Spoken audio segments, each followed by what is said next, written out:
శ్రీ గురుభ్యో నమః. I'm voice without form. వశిష్ఠులు యోగ వాసిష్టం, వివేకానందులు సాహిత్య సర్వస్వం, రమణులు ఉన్నది నలుబది, సుబ్రహ్మణ్యులు జ్ఞాన ప్రసూనాలు. ఈ నలుగురు నా ఆధ్యాత్మిక జీవితం అనే భవనానికి 4 మూల స్తంభాలు. ఈ నలుగురిలో ఒకరైన వివేకానందులపై వ్రాస్తున్న వ్యాసం ఇది. నాకు 3 మేనమామలు.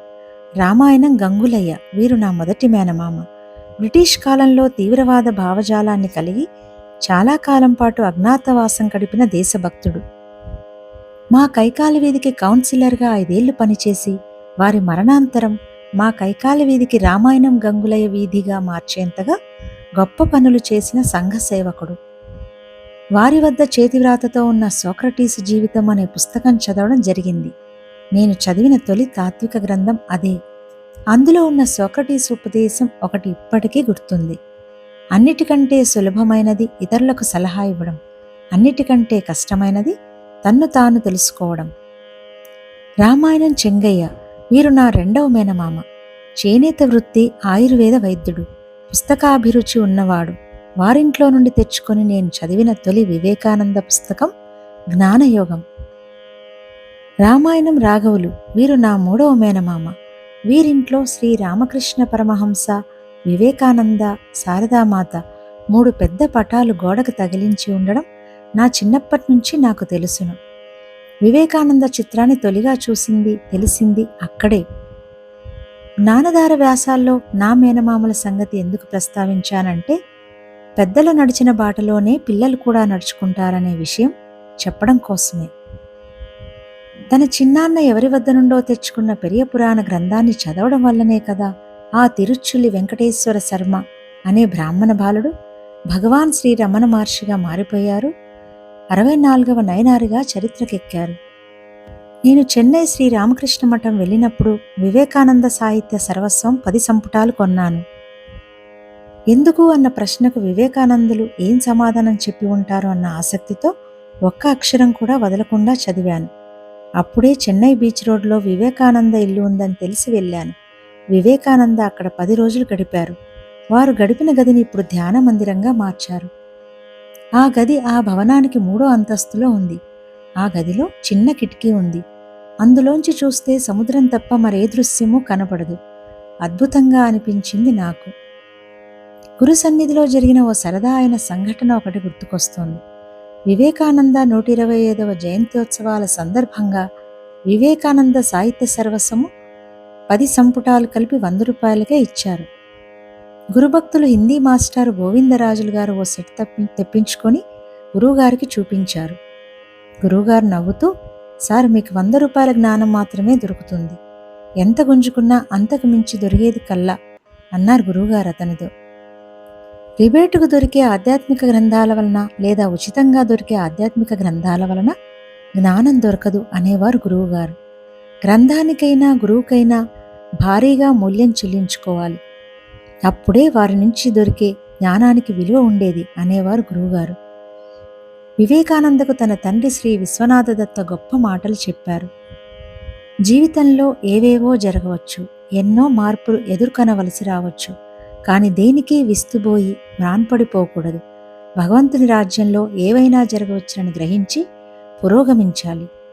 దేనికి ఆశ్చర్యపడకు అన్నారు తన తండ్రి గారు. ఈ ఒక్క వాక్యం తన ఆధ్యాత్మిక జీవితానికి అంతటికీ కేంద్ర బిందువు లాంటిదని వివేకానందులు విదేశీ ఉపన్యాసాలలో చెప్పి ఉన్నారు. మదురైలో జరిగిన ఓ సభలో వివేకానందులు ఇలా అన్నారు. నేను చేసిన ఈ అల్పకృషికే ఈ జాతి ఇంతగా ప్రశంసిస్తుండగా మన తర్వాత రానున్న మహర్షులు, లోక సంస్కర్తలు ఈ జాతికి ఎంతగా సమ్మానపాత్రులు కానున్నారో అని. ఆశ్చర్యం! ఆ తర్వాత రమణ మహర్షి ఆ మధురై నుండి అరుణాచలం చేరి ఆధ్యాత్మిక సామ్రాజ్యాన్ని ఏలారు 54 ఏళ్ళు.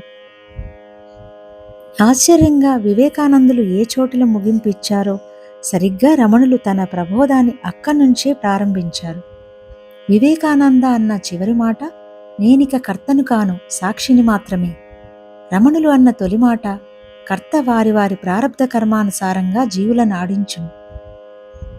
వివేకానందుడు తొలుత గురుభక్తుడుగా కనబడతాడు, మధ్యలో దేశభక్తుడుగా కనబడతాడు, చివర్లో జగజ్జననీ భక్తుడుగా కనబడతాడు.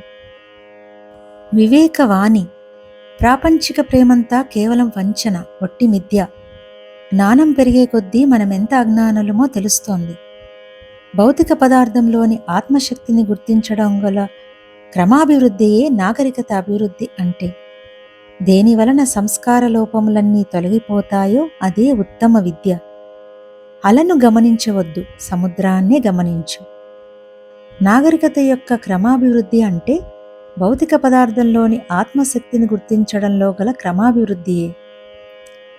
భగవంతుడు తనను బాగా మరుగుపరుచుకుని ఉన్నాడు కాబట్టే అతడి కార్యాలు అత్యుత్తమాలై ఒప్పుతున్నాయి.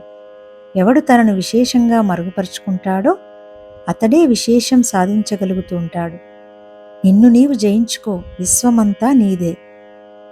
కమలాన్ని పోలి ఉండు, ఒకచోట నిలుకడ కలిగి ఉండి దళాలను వికసించుకో, అప్పుడు మధుపాలు అవే స్వయంగా వస్తాయి. ఎందుచేత అని ప్రశ్నిస్తే బదులు చెప్పలేం. అందుకోసం మనం భగవంతుణ్ణి ఆశ్రయించాలి. జ్ఞాత ఎన్నటికీ నిర్వచనీయుడు కాజాలడు. ఇది ఉప్పుగల్లు సముద్రంలో పడడం వంటిది. అది తక్షణమే సముద్రంలో కరిగిపోతుంది. శరీరంలోని జీవాణువులన్నిటి సముదాయమే వ్యక్తి. ఇలాగే ప్రతి జీవి ఒక అణువు, వాటి అన్నిటి సముదాయమే ఈశ్వరుడు. సమత్వాన్ని సాధించడమే సమాధి. ప్రతి వ్యక్తికి మరుగున అఖండ శక్తి ఉంది. జగన్మాతను ప్రార్థించు, నీలోని శక్తి పైకి వస్తుంది. జగన్మాత మనలను విముక్తులను చేయనదే మనం ఎన్నటికీ విముక్తులం కాజాలం. వైదిక జ్ఞానం కూడా పారమార్థికం కాదు. అఖండ స్వరూపం తనను తాను అనేకాంశాలుగా విభాగించుకుంటున్నా అఖండంగానే నిలిచి ఉంది. దానిలోని ప్రతి అంశ అఖండమే. సవికార రూపంలోనూ నిర్వికార రూపంలోనూ వ్యక్త రూపంలోనూ అవ్యక్త రూపంలోనూ బ్రహ్మం ఎప్పుడూ ఒక్కటే. జ్ఞాతాజ్ఞేయము ఏకమే అని గ్రహించు. విధి అని చెప్పబడేది కేవలం భగవత్ సంకల్పం. సోహం సోహం అంటూ సదా మననం చేయి. ఆ తలపోత మోక్షకల్పమే. యమే వైష వృణితే, ఎవరిని ఇది ఆత్మ వరిస్తుందో అనడానికి మనమే ఆత్మ అని, మనలను మనమే ఎన్నుకుంటామని అర్థం. ఎవడు తానెరుగనని తెలుసుకుని ఉంటాడో అతడే ఎరిగినవాడు. ఆధ్యాత్మిక ధర్మం క్రొత్తగా దేన్ని నీకు ఇవ్వదు. అది అంతరాయాలను తొలగించి ఆత్మదర్శనం పొందడంలో నీకు తోడ్పడుతుంది. ఎవరిని చూసి నువ్వు జాలిపడడం? భగవంతుణ్ణి చూసి జాలిపడగలవా? భగవంతుడు తప్ప మరేదైనా ఉందా? నీ వికాసానికి తోడ్పడడానికి ప్రపంచమనే నైతిక వ్యాయామశాలను నీకు వసగి ఉన్నందుకే భగవంతునికి అభినందనలు సమర్పించు. అంతేగాని ప్రపంచానికి నువ్వు సాయపడగలవని ఎన్నడూ భావించకు. ఏ కార్యం చేసేటప్పుడైనా ఇది నా స్వభావం అను, అంతేగాని ఎన్నడూ నా విధి అనకు. నువ్వు నిర్వికారుడివి, మాట్లాడకు, కూర్చో. సమస్త విషయాలు కరిగిపోనివ్వు. అవి ఒట్టి కలలు, భేదమనేది లేదు. అదంతా మూఢ విశ్వాసం. కాబట్టి మౌనం అవలంబించు. నీ తత్వాన్ని తెలుసుకో. నేను ఆత్మను, నేను ఆత్మను అంటూ జపించు. తక్కినదంతా అదృశ్యమైపోనివ్వు. నువ్వే ఆ దేవదేవుడని గ్రహించేంత వరకు నీకు ముక్తి లేదు. భగవంతుడికి మనం ఏమీ ఇవ్వలేం. సర్వం అతడే మనకిస్తాడు. బంధుమిత్రులనేవారు అందరూ ఎండిపోయిన పాతబావులు. మనం వాటిల్లో పడి కర్తవ్యం బంధం ఉన్నట్లు కలలు కంటూ ఉంటాం. దీనికి అంతం లేదు. ఒకరికి సాయం చేసి భ్రాంతిని కల్పించుకోకు. ఇది శాఖోపశాఖలతో వ్యాపించే మర్రి చెట్టు వంటిది. నువ్వు ద్వైతివైతే భగవంతుడికి తోడపడ ప్రయత్నించడం అవివేకమవుతుంది. నువ్వు అద్వైతివా? నువ్వే భగవంతుడు అని నువ్వు ఎరుగుతావు. ఇక నీకు విద్యుక్తమనేది ఏమి ఉంది? భర్తకు గాని, బిడ్డకు గాని, మిత్రుడుకు గాని నువ్వు చేయాల్సిన కర్తవ్యం ఏమీ లేదు. ప్రాప్తించేదానికి తలవొగ్గు, నిశ్చలుడువై ఉండు. ప్రవాహం నీ దేహాన్ని తేల చేసినప్పుడు కదులు. లేచే అలలతో పాటు లే, పడే అలలతో పడు. శరీరం నశిస్తే నశించనివు. ఈ శరీర స్మృతి పాతబడ్డ పనికి మాలిన గాథ. అచలుడివై ఉండు. నువ్వే బ్రహ్మమని తెలుసుకో. ఇది నా కర్తవ్యం అనే నియంతృత్వ భావన కాలకూట విషం. అదే లోకాన్ని నాశనం గావిస్తోంది. లోకంలో అనేకత్వాన్ని గాంచేవాడు మృత్యువు నుంచి మృత్యువు పాల్పడుతున్నాడు. అంతా ఏకమే అని గ్రహించిన రోజు మనకు శారీరకంగా గాని మానసికంగా గాని మరణం ఉండదు. సమస్త శరీరాలు నావే, కాబట్టి శరీరం కూడా శాశ్వతమే. విశ్వమంతా నా శరీరమే. నేను ఆది కవిని. ఈ చరాచర ప్రపంచం నా శక్తి వికాసపు రచనే. శక్తి స్వరూపిణి అయిన నా మాయతోనే నేను ఆడుకుంటాను. నా రూపాన్ని చూడడానికి ఒక్కడినైన నేను అనేకున్నవుతాను. మానవుడు చస్తాడనడం కానీ స్వర్గానికి పోతాడనడం కానీ వట్టి పామరమైన ఊహ. రావడం కానీ పోవడం కానీ మనకు లేదు. ఉన్న చోట్లోనే మనం ఉన్నాం. పోయిన జీవులు, ఉన్న జీవులు, రానున్న జీవులు అందరూ ఒక్క బిందువులోనే ఉన్నారు. సమస్తము ఈశ్వరాధీనమే. ఏమాత్రమూ తొనకవద్దు. కర్తృత్వాన్ని వదులు. దేవుణ్ణి పని సాగించని మనం ప్రక్కకి తొలగి ఉందాం. మనకొక కర్తవ్యం లేదు. మనం మానుకుంటే భగవంతుడు పూనుకుంటాడు. కేంద్రమంతటా ఉండి పరిధి ఎక్కడా లేని వృత్తమే దేవుడు. భౌతిక పదార్థానికి, మనస్సుకు, ఆత్మకు నిజంగా ఎటువంటి భేదం లేదు. ఒకే తత్వానికి వివిధ రీతుల పొందే అనుభవాలివి. ఈ ప్రపంచాన్నే పంచేంద్రియాలు భౌతిక పదార్థంగానూ, పరిపూర్ణులు భగవంతునిగా దర్శిస్తారు. మనం అసంపూర్ణలం అనుకోవడం భ్రాంతి. మనం పరిపూర్ణలం కావడానికి సాధన చేయాలనుకోవడం మరొక భ్రాంతి. సత్యం ఏమంటే భగవంతుడు మనలో ఉన్నాడు, భగవంతుడే మనం. అదే శాశ్వతమైన జ్ఞాత, సబ్జెక్ట్. నిజమైన అహం ఎన్నడూ జ్ఞేయం, తెలియబడేది కాదు. తెలియబడేదానిగా చేసే ప్రయత్నమంతా కాలాయాపన, వృధా ప్రయాస. ఎప్పుడైతే ఆత్మకు ఈ జ్ఞానం కలుగుతుందో అప్పుడు అది బాహ్యం నుండి అంతకంతకు వెనక్కి మరలి తన జ్ఞాత వైపుకే అంతర్ముఖమవుతుంది. ఇదే పరిణామం. మాయ అంటే దేశకాల నిమిత్తాలే. నీవు, నేను, మనమందరం ఈ మాయలోనే ఉన్నాం. మాయకు అతీతంగా ఉన్నదాని గురించి నీవు అడుగుతున్నావు. నీవు మాయలో ఉండి మాయకు అతీతంగా ఉన్నదాని గురించి ఎలా అడుగుతావు? ఈ జ్ఞానం వల్ల ఉపయోగమేమి? దీనివల్ల ఏమి ఫలం? ఈ కాలంలో ప్రతి వస్తువులోని గుణగణాల్ని ధన లాభ దృష్టితోనే విచారించడం పరిపాటి అయిపోయింది. కానీ సత్యాన్ని ఈ దృష్టితో చూడమని ఎవరు చెప్పారు? ఒకవేళ దానివల్ల ఉపయోగం లేకపోతే దాని సత్యత్వం తగ్గిపోతుందా? సత్యానికి అది ప్రమాణం కాదు. విశ్వాసం గొప్పదే, దురభిమానంగా ఉండకూడదు. జ్ఞానం గొప్పదే, ప్రతిభా ప్రదర్శనగా ఉండకూడదు. ప్రేమ గొప్పదే, హృదయ దౌర్బల్యంగా ఉండకూడదు. నాకు తెలిసినంతవరకు ఈ ప్రపంచం ఒక సర్కస్ గుడారం. మనమందరం విదూషకులం. నృత్యం చేస్తున్నాం, పడుతున్నాం. ఎందుకు పడుతున్నామంటే పడడానికి ఇష్టపడుతున్నాం కనుక. పడడంలో అలసట కలిగినప్పుడు నిష్క్రమిస్తాం. దేవుడు స్వతంత్రుడని మీరంటారు. అయినా దేవుడెందుకు లోకాన్ని సృష్టించాడు అని మీరు అడుగుతారు. అంటే మీ వాక్యాన్ని మీరే ఖండిస్తున్నారు. పూర్తిగా నిరంకుశమైన సంకల్పమే భగవంతుడనే మాటకు అర్థం. జీవిత లక్ష్యం ఏమిటి? ఏమీ లేదు. ఎందుకంటే నేను అనంతుడనని నాకు తెలుసు. మీరు బిచ్చగాళ్ళైతే ఉద్దేశాలుంటాయి. నాకు ఉద్దేశాలు లేవు. కావలసిన ప్రయోజనం లేదు. అనంతాలైనవి రెండుండడానికి సాధ్యం కాదు. కాబట్టి పర్యవసానం ఆత్మవస్తు ఒక్కటే. మీరైనా, నేనైనా, ఈ లోకమైనా అనేకంగా కనిపించే ఆ ఏకమే. జ్ఞాత ఏ తీరులో జ్ఞేయం కాగలడు? నువ్వు ఎప్పుడూ నువ్వే. నిన్ను నువ్వు జ్ఞేయంగా మార్చుకోలేవు. ఆత్మలోనే నిష్ఠుడవవు. అప్పుడే మనకు నిజమైన విశ్వప్రేమ కలుగుతుంది. ఏకాకివై వసించు, ఏకాకివై వసించు.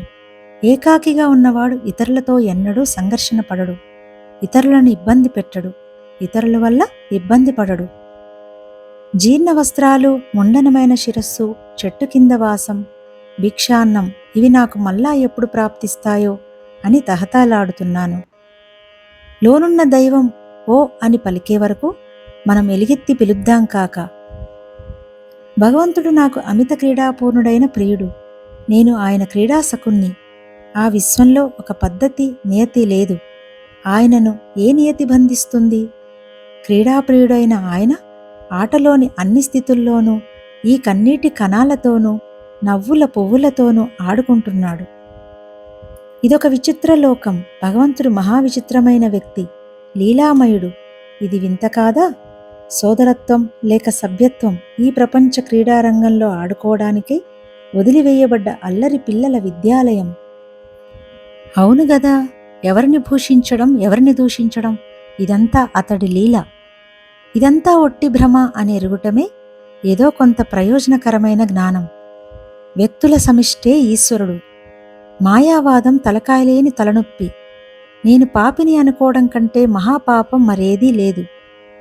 ఎవడు ఏకాకిగా ఉంటాడో వాడే సుఖవంతుడు. అందరికీ హితం వనరించు, కాని ఎవరినీ ప్రేమించవద్దు. అది ఒక బంధం. బంధం దుఃఖాన్నే కలిగిస్తుంది. నీ మనస్సులో ఏకాకివై జీవించు, అదే ఆనందం.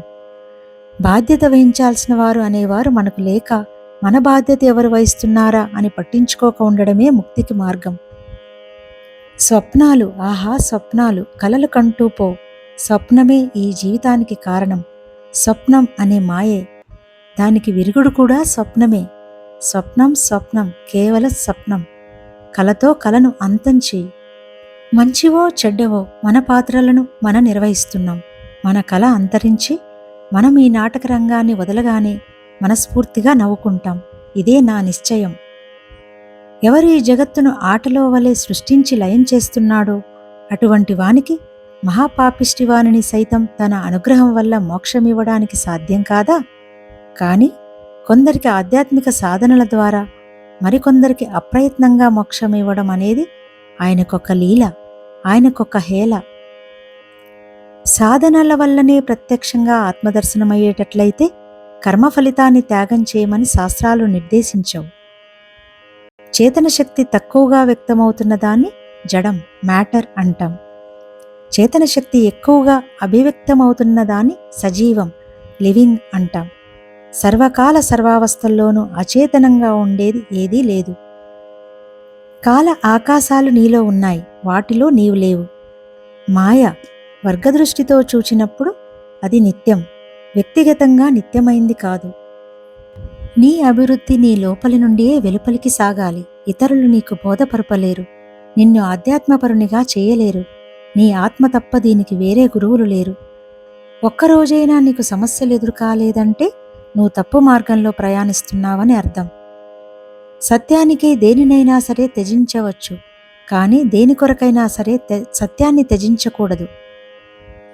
మానవుడు చస్తాడనడం కానీ, స్వర్గానికి పోతాడనడం కానీ వట్టి పామరమైన ఊహ. రావడం కానీ పోవడం కానీ మనకు లేవు. ఉన్న చోట్లోనే మనం ఉన్నాం. పోయిన జీవులు, రానున్న జీవులు అందరూ ఒక్క బిందువులోనే ఉన్నారు. లోకంలో పుణ్యమూ లేదు, పాపమూ లేదు, ఒక అవిద్య మాత్రమే ఉన్నది. అద్వైతానుభూతి కలగగానే అవిద్య చెల్లా చెదరవుతుంది. నిజమైన క్రైస్తవుడు అసలైన హిందువే, అసలైన హిందువు నిజమైన క్రైస్తవుడే. భగవంతుణ్ణి సాక్షాత్కరించుకోవడానికి నీకు తోడ్పడే ఏ మతమైనా నాకు సమ్మతమే. ఆస్తికత అంటే దేవుని సాక్షాత్కరింపజేసుకోవడమే. మరణం ఎలాగూ తప్పదు కాబట్టి సోమరులుగా ఎందుకు మరణించాలి? ధీరులుగా మరణిద్దాం. సోమరిగా ఉంటూ తుప్పుపట్టి నశించడం కంటే పరోపకారం చేస్తూ అరిగిపోవడం మంచిది. నేను రూపరహిత శబ్దాన్ని. నాగరికత అంటే పట్టణాలలో గుమిగూడి మూర్ఖపు జీవితం గడపడం కాదు. ఇంద్రియ నిగ్రహం ద్వారా మనస్సును భగవంతుడి వైపు మళ్లించి ఆత్మ సామ్రాజ్యపు సింహాసనాన్ని అధిష్ఠించడం. మనం భగవత్ స్వరూపులమై ఉందాం. హృదయాన్ని సాగరంగా వనర్చుకో. తుచ్చ లౌకిక విషయాలకు అతీతుడవు. కీడు వాటిల్లిన ఆనందోన్మత్తుడవై ఉండు. ప్రపంచాన్ని చిత్రపటంగా భావించి నిన్నేదీ బాధించలేదని గ్రహించి తత్సౌందర్యాన్ని అనుభవించు. సంతృప్తితో లోకాన్ని అవలోకించు. మంచి చెడులు ఒక్కటే అని గ్రహించు. రెండూ ఈశ్వరలీలలే, అన్నింటినీ అనుభవించు. జ్ఞాని దేహస్థోపి నదేహస్థః. ఆయన శరీరంలో ఉన్న శరీరానికి చెందినవాడు కాడు. అటువంటి మహాపురుషులు చేసే పనులను లోకవత్ లీలా కైవల్యం. వాళ్ళు చేసేదంతా క్రీడా మాత్రమే. ఒకప్పుడు సంభవమైనది సర్వదా సంభవమై ఉంటుంది. ఆస్తికుడను కపట వేషం వేసే కన్నా బాహాటంగా నాస్తికుడు కావడమే మంచిది. మనం ఈ ఆధ్యాత్మికంలో చేసే ప్రయాణం అసత్యం నుండి సత్యానికి కాదు, చిన్న సత్యం నుండి పెద్ద సత్యానికి. సామాజిక పరివర్తన అనే ఇంజనుకు ఇంధనం వేదాంతం. ఎలా సంపాదించాలో పాశ్చాత్యులు నేర్పారు. ఎలా త్యాగం చేయాలో భారతీయులు నేర్పారు. దేవుని మీద విశ్వాసం లేనివారు నాస్తికులు కారు, తమపై తమకు విశ్వాసం లేనివారే నాస్తికులు. దేవుని మీద విశ్వాసం కలవారు ఆస్తికులు కారు, తమపై తమకు విశ్వాసం కలవారు ఆస్తికులు. తమపై తమకు విశ్వాసం గల కొద్దిమంది వ్యక్తుల చరిత్రే ప్రపంచ చరిత్ర. పరమాత్మ యందే, పరమాత్మ ద్వారానే మనం సర్వం తెలుసుకుంటున్నాం. ఏ సాధనం ద్వారా అతడిని తెలుసుకోగలం? ఏ సాధనము లేదు, ఎందుకంటే అతడే సాధనం. ఓ పరమేశ్వర, నీ ఉద్దేశం నెరవేరని ఎందుకు ప్రశ్నించడం మా పని కాదు. నీ ఆజ్ఞను నెరవేర్చడంలో, మరణించడంలో మా పని అంతే. ఓ ఈశ్వర, నీ నామం సర్వోత్కృష్టం. నీ ఉద్దేశం నెరవేరని. ఓ పరమేశ్వర, నీ ఆజ్ఞకు తలవంచి తీరాలని మాకు తెలుసు.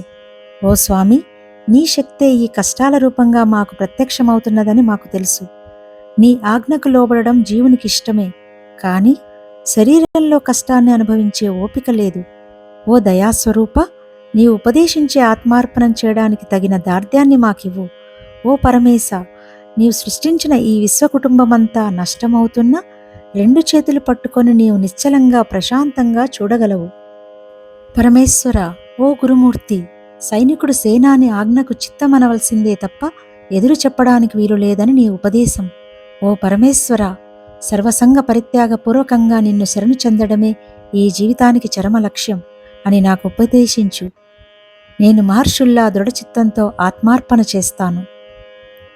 ఏ దేవి నేను పుట్టిన నాటి నుండి మోక్షాన్ని పొందే వరకు తన మనోజ్ఞ లీలా విలాసాలతో అత్యంత దుఃఖకరమైన మార్గాల్లో నన్ను నడిపించి తీసుకొని పోతుందో, ఏ దేవి ఈ ప్రపంచంలో నా బుద్ధిని సతత శుభంతో పరిపూర్ణం చేసిందో, నేను సఫలుణ్ణి అయినా విఫలుణ్ణి అయినా ఆ కళ్యాణమై జననియే నాకు సర్వదా గతి. నేను ముక్తుణ్ణి, జగన్మాత బిడ్డను. ఆమె క్రీడిస్తూ ఉన్నది. నేనెందుకు పథకం వేయాలి? దేన్ని ఆలోచించాలి? ఆమె ఇచ్ఛానుసారమే పరిస్థితులు ఏర్పడినాయి. అందులో నా సంకల్పం లేదు. మనం ఆమె చేతిలో కీలుబొమ్మలం. ఆమె ఆడించే సూత్రధారిని. నా పని వెనుక ఆశ ఉంది. నా ప్రేమ వెనుక వ్యక్తిత్వం ఉన్నది. నా పవిత్రత వెనుక భయం ఉన్నది. నా నేతృత్వం వెనుక అధికార దాహం ఉన్నది. ఇప్పుడు అవన్నీ అదృశ్యమైపోతున్నవి. నేను కొట్టుకుపోతున్నాను. వస్తున్నాను జననీ, వస్తున్నాను. నీ వెచ్చని ఓడిలో, లోకాతీతమైన లోకములో నీ ఇష్టం వచ్చిన ఏ చోటికి నీవు నన్ను తీసుకెళ్ళినా అక్కడికి వస్తాను. నేనిక కర్తను కాను, సాక్షిని మాత్రమే.